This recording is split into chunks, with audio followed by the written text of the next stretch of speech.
I'm just so happy that this conference is finally taking place. Church has to be relevant. It has to make sense. I was really excited that I got the opportunity to come and voice my opinion. Young people have a prophetic voice. Starting to find my voice in church a little bit. I don't think I'm ever gonna forget this experience at all. We are still a united church.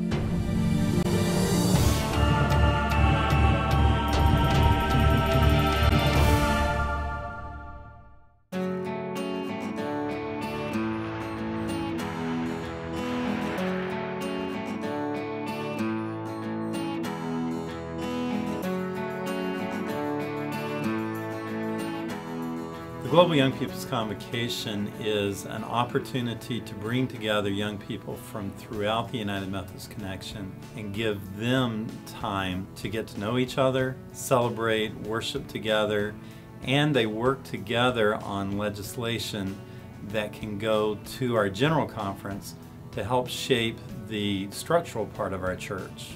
This year's Global Convocation started off with a punch that we didn't expect. We ended up with young people having to be consolidated into meeting spaces in order to keep them safe during a major typhoon that came through Tagaytay, the place where we were meeting.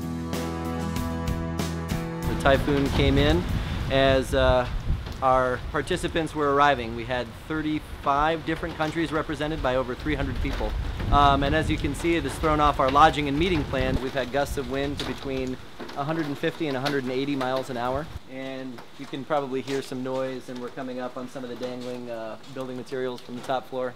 I'm happy to report that we haven't had any typhoon-related injuries. Everyone is safe, even if they're a little bit wet. So I am actually the one without a roof. That is my room. So apparently we were evacuated, and they made it pretty clear that we were not safe and that we should go down into the conference room so that we wouldn't get hit by any debris that was flying around. But people huddled pretty quickly together in community, which is awesome. During that time, young people were praying together. They were teaching each other songs and dances. It was amazing to see what the very essence of Global Convocation was about started happening informally, even in the midst of this huge storm. I have really good news. We're going to have supper at 5 o'clock, and then we'll all be boarding buses and going to a place called Island Cove, which is closer to the mill.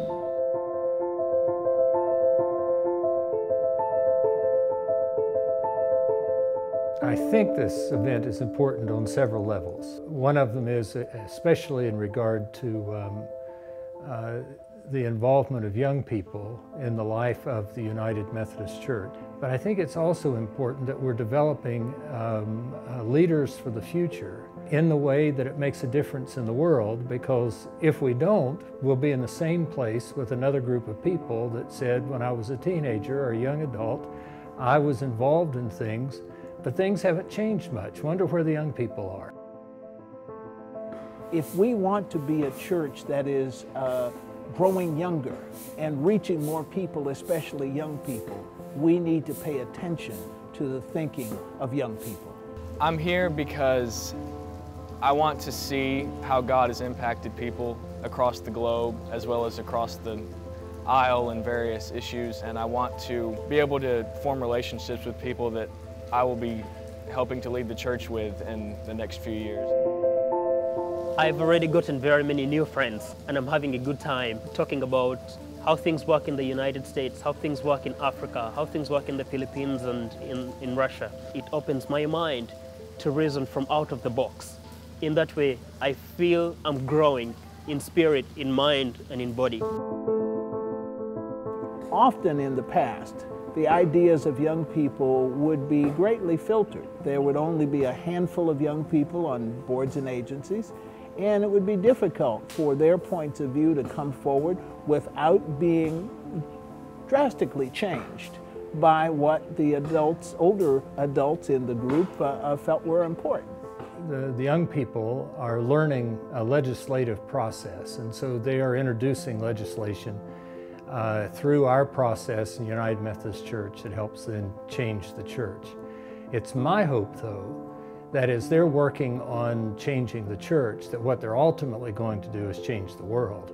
What I think that would be helpful as we introduce legislation, as we develop legislation, that we would keep our mission, making disciples of Jesus Christ for the transformation of the world, in mind, so that what we do with legislation actually makes a difference.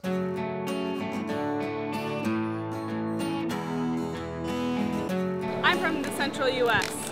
Me, I'm from DRC, Congo. I'm from here, Philippines. We arrived to be in community with the Philippines, and then after the disaster realized that while we're visiting and they're hosting us, it's important to help them out. Global Young People's Convocation will all gather and help to sort through all of the individual ingredients and repack bags to give to people in the communities.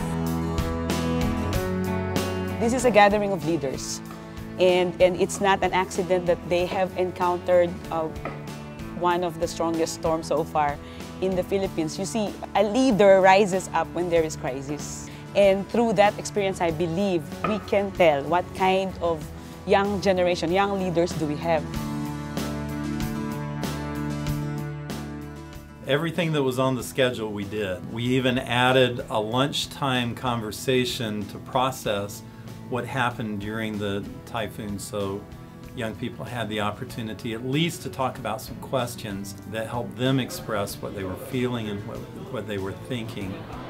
How's the day going so far? We're having a good time with the legislations. We're just having lunch, then we wait for the group photo. How's it going? Going well, having fun.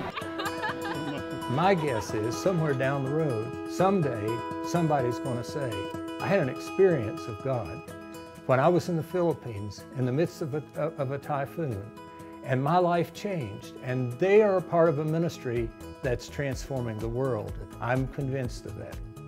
When I leave here, I hope to feel reassured that God's church in our world remains relevant, remains dynamic, and remains healthy. I want to have formed bonds of friendship that span time and international borders, and I want to be better prepared and better qualified to be a leader in the church and to serve God in our world. As a young leader of the church, it's important for me to be part of the decisions of the church, because in that way I know ministry would grow in my area. I represent millions of people, millions of young United Methodists from Africa, so my voice counts in any decision that would be made in the Legislations Assembly. If nothing else, our faith is about being a part of each other. And so if we can move beyond this global convocation with a new understanding of what it means to be a part of the church, what it means to be a part of the body of Christ, then I think we've accomplished our goal.